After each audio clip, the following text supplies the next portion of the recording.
Elvis is a 2022 film starring Austin Butler and Tom Hanks and was directed and co-written by Baz Luhrmann. The film follows the life story of Elvis Presley, told from the perspective of his manager, Colonel Tom Parker. A while back, I reviewed one of Elvis's early films, Jailhouse Rock. I won't repeat everything I said at the beginning of that one. If you're interested, please watch it. But I will say that I am an Elvis fan, and I have been for a while. I love his music, especially his gospel. This is not a gospel song, but Suspicious Minds is one of my all-time favorite songs, and this was a movie I've been looking forward to ever since the first trailer came out. It's taken me a little while to get there, but I finally made it. And I enjoyed it a great deal. It's far from being perfect, and I'll get to why, but by and large, it's a really enjoyable experience for Elvis fans. And I think it helps to go in with an appreciation or a love for Elvis, because the movie is on your side. But before I get into Elvis himself, let me start the way the movie starts, focusing on Colonel Tom Parker, played by Tom Hanks. I try to avoid reading or watching reviews for anything I'm hoping to review myself, but the rumblings of the decidedly mixed response to Tom Hanks' performance were pretty hard to ignore. But I wanted to go in with an open mind. I am a big fan of Tom Hanks. Castaway, Road to Perdition, Captain Phillips, the list goes on. He's a fantastic actor. Everyone knows this, and most people would agree, I think. But right from the word go, we're introduced to a dying Colonel Parker. This review is going to be filled with spoilers, by the way, just a heads up. But we meet Colonel Parker, and it's Tom Hanks with not only the heavy prosthetics that the marketing material featured very prominently, but also an old man version of that. And he starts with that voice and that accent, and it all feels a little off. And I'm not sure what he was going for, but almost the entire performance is just strange. First of all, that accent is so distracting and removes any real villainous threat much of the time, because it sounds like Tom Hanks doing a funny voice in a talk show interview or something like that. The prosthetics, the balding head, the nose, all of that would be fine, I think, but it's the voice paired with the exaggerated facial movements that he does throughout that take you right out of the movie. Whether Tom Hanks was really just trying to act through the makeup, I'm not sure, but I have to say, I didn't think he was very good in it at all. Whereas the rest of the cast feels of a whole, the tone is quite consistent and everyone else feels like they're in the same movie, Colonel Parker is this cartoon character. Take, for example, his face while the Presley family is signing the Presley Enterprises documents. He may as well be licking his lips like a hungry wolf or something like that. And his dropping in the little references to nothing being more important than family, and Elvis has the strength of two men. The line delivery is already not great, but then couple that with the camera tightening in with every syllable, it seems. We'll get to the overactive camera work later, but it just makes the whole exchange seem far more obvious than it needed to. Almost as if they're trying to tell us, do you see how he's tricking them? And of course, we do. That's maybe the biggest miss with the Colonel Parker character. The fact that he's typically not shown to be a subtle, evil genius, carefully manipulating Elvis and his family, but instead he's a broad, mustache-twirling bad guy. The one scene where I thought he really worked well is after Elvis has temporarily fired Parker on stage, and the two of them talk as Elvis is trying to leave the hotel. Elvis is outraged, shouting at Parker, and Colonel Parker just sits there, and when he responds, it's in a calm, even tone, because he knows Elvis will have to cave to his demands. That conversation ending when Parker goes to the elevator and those doors close on him, his head lowered, the devious eyes fixed in a calculating gaze, is when you really can see Colonel Parker as a villain and a true threat to Elvis and his future.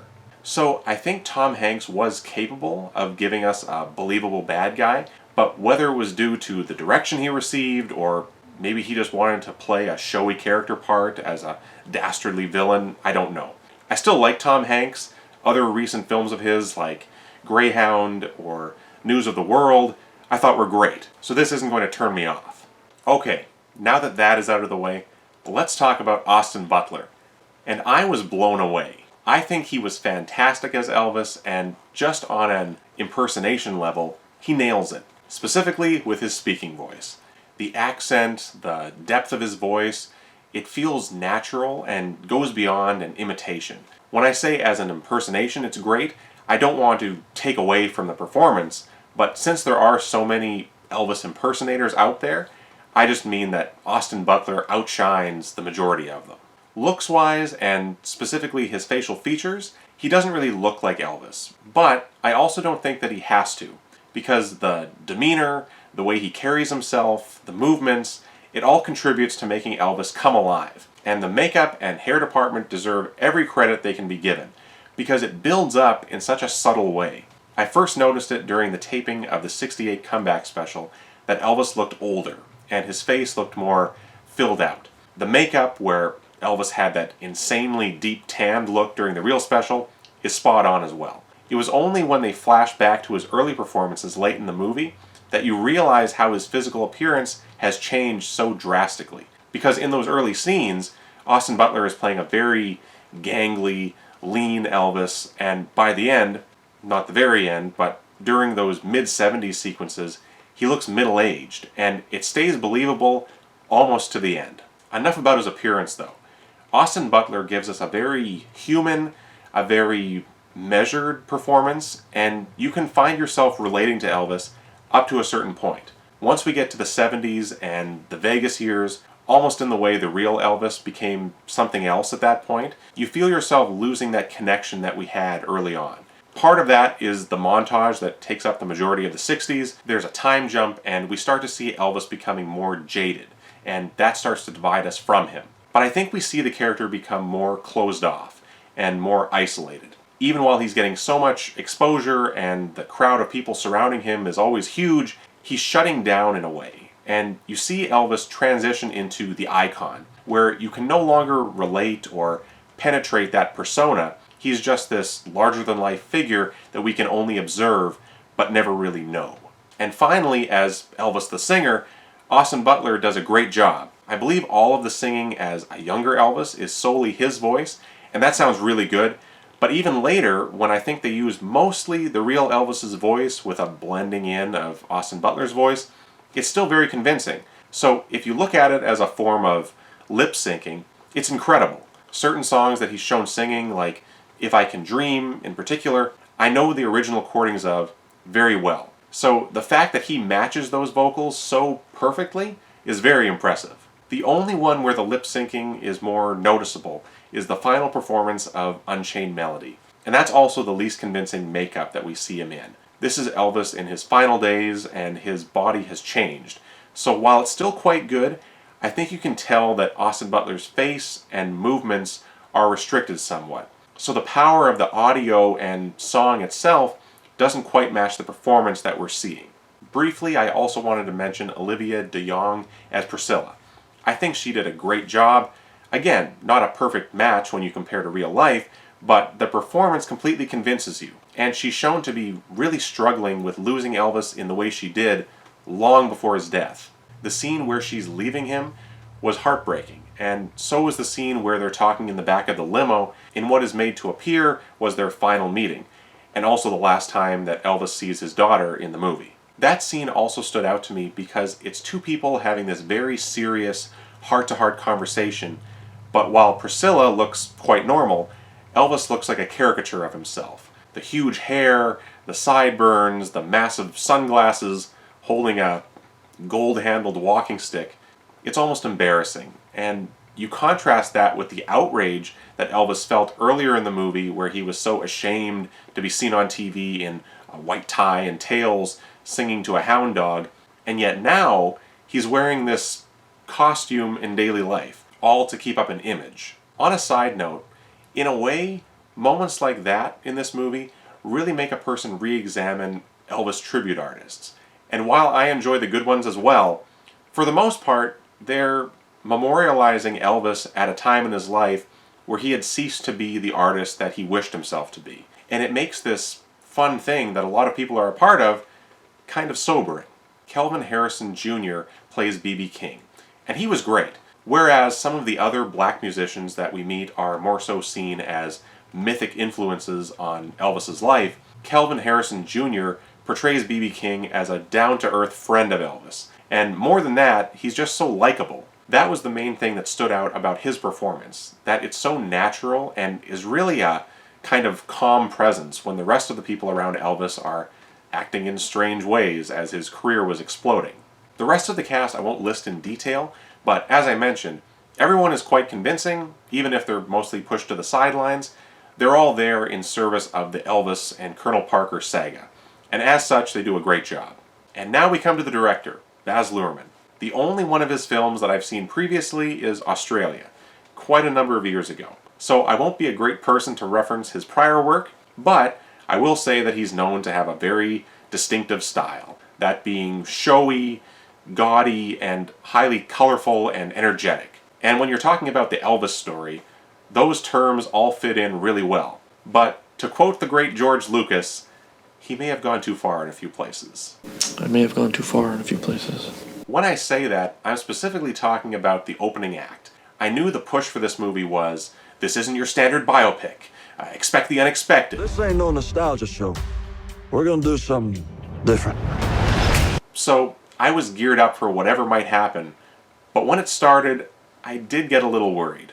We're cutting back and forth between Colonel Parker beginning his narration, hallucinatory images of him wandering through abandoned casinos, Elvis as a young boy, also the first time Colonel Parker saw Elvis on stage, and then Elvis in full international hotel mode in the 70s. There are split screens, plenty of inventive scene transitions, very hyperactive camera work, and frankly I found it all a little exhausting. So at that point, the prospect of an entire film comprised of that type of editing was starting to scare me. At the same time, there were touches that I really liked. I'm not sure how much real archival footage was used during those opening montages, but I thought I recognized clips that I've seen in Elvis, That's the Way It Is. But I'm assuming there was a mix of that and new footage shot for this movie with heavy film grain added in post to simulate that documentary look, and I thought that was great.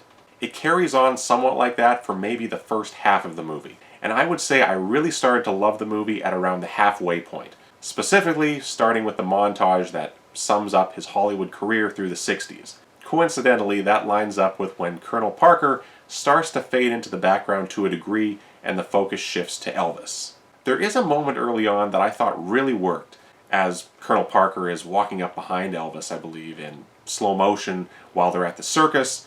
Elvis walks away and something in the distance comes briefly into focus, that being a huge painted advertisement for the circus geek.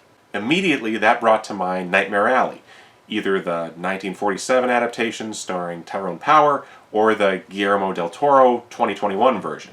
The idea and character of a geek are prominent elements in both. Personally, I much prefer the 1947 film though. The subject matter works far better in the subtle way that movie demonstrates. But the image of a geek, shown so early in the movie, is a nice bit of foreshadowing. The idea of a person being taken advantage of by promoters and continuing down that path until he becomes something that even he himself no longer recognizes is a fitting parallel for the Elvis story.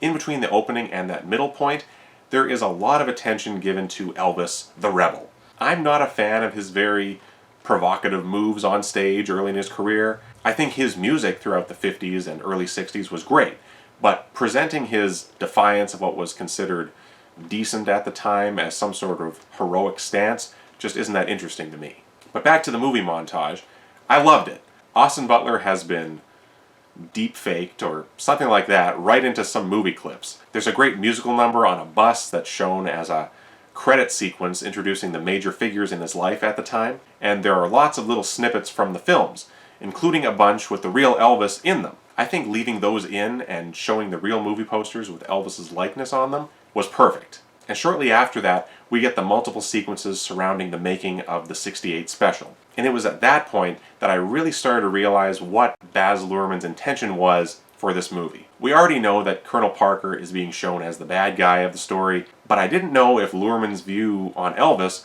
was meant to be neutral and to let the audience decide how they feel about him. Instead, the movie is designed as a grand, spectacular tribute to Elvis. It's just before the special that we see Elvis start to attempt to get his career back on his own terms. So far, he's shown to be very easily exploited, maybe he's been gullible, but during the scene at the decayed Hollywood sign, we see that he understands what has happened to him and his career. I do like the comparison drawn between Elvis's career and that deteriorated sign, by the way, and what follows is an almost last stand-like display of the power Elvis had and what he was able to accomplish. The way he's shot, walking towards the small, square stage, almost like a boxer entering the ring, Baz Luhrmann clearly has a great love for Elvis, and it really comes out during those moments. The recreations of those musical numbers, the sets, and the costumes is incredible. The costume department matched that black leather outfit, the white suit for If I Can Dream, all of it so perfectly. The way all of this is staged almost gives the appearance that it's a live special, with Colonel Parker and the studio executives panicking as Elvis continually strays from the original plan, but they do make it clear that it is being filmed ahead of time. While it's a little deceiving, I understand wanting to present it as Elvis taking charge and finally going against the Colonel's urgings. From there on, the rest of the movie feels like more of a traditional biopic, playing out in a largely linear fashion, and whether that's cliche or not, I thought it was great. Once it settles into that method of storytelling, the camera work didn't stand out to me nearly as much. It's still very dynamic and intense at times, but the narrative becomes a lot more streamlined. And the film continues to honor Elvis in scenes like him creating his new sound at the International Hotel, adding in the trumpets for his introduction, and you see him as this master showman, building a new persona for himself. That first concert at the International is also really well done.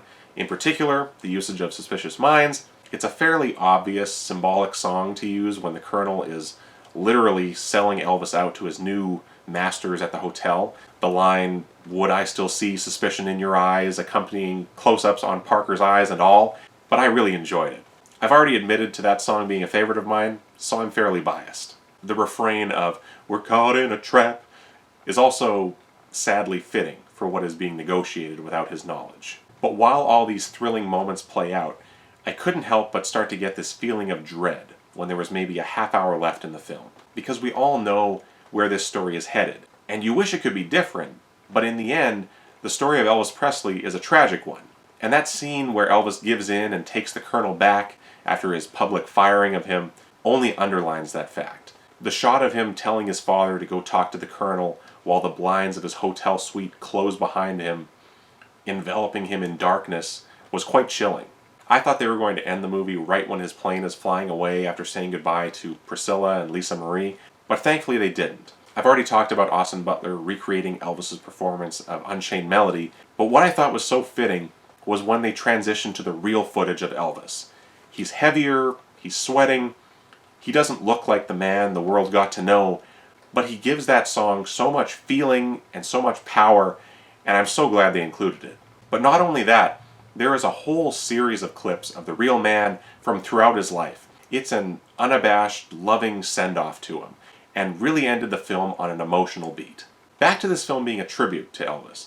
What I appreciated is how they deal with the darker sides to him. He isn't portrayed as a perfect person.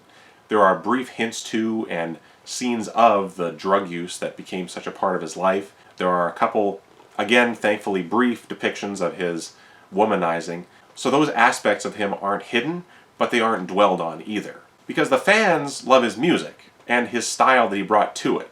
So choosing to focus on that and then his ultimate downfall was the right way to go, rather than a depressing, sordid look at his private life. One thing I wish would have been included was his love of gospel music. Something that's never addressed in this film is the fact that out of the 3 Grammys that he won, not one was for rock and roll, not for ballads, each one was for Best Inspirational Performance. That's a pretty important fact about the king of rock and roll. The movie breezes over the mid-70s to a degree, focusing instead on his continued residency at the International, but I think a recreation of his live rendition of How Great Thou Art from the concert album Live on Stage in Memphis would have been amazing. Apparently there is a 4-hour cut that Baz Luhrmann has referenced being out there, so if something like that exists in that version, I would love to see it. Speaking of the runtime though, the movie is quite long, 2 hours and 40 minutes, but I honestly could have watched more. It did not feel its length to me, and a lot of that comes from being a fan. I wanted to see all these things reenacted, so the more the better as far as I'm concerned. Elvis is a movie that has its problems, but by the end, I loved it. Will it bring new fans to him? I'm not sure. I think the film was made by an Elvis fan, for Elvis fans, and I'm perfectly fine with that. As I've said a few times already, Austin Butler does a truly excellent job in the lead role. I'd recommend it. Thanks so much for watching my review. If you enjoyed it, please visit my channel, Hildebrand Productions, for more reviews. Thanks again, and adios for now.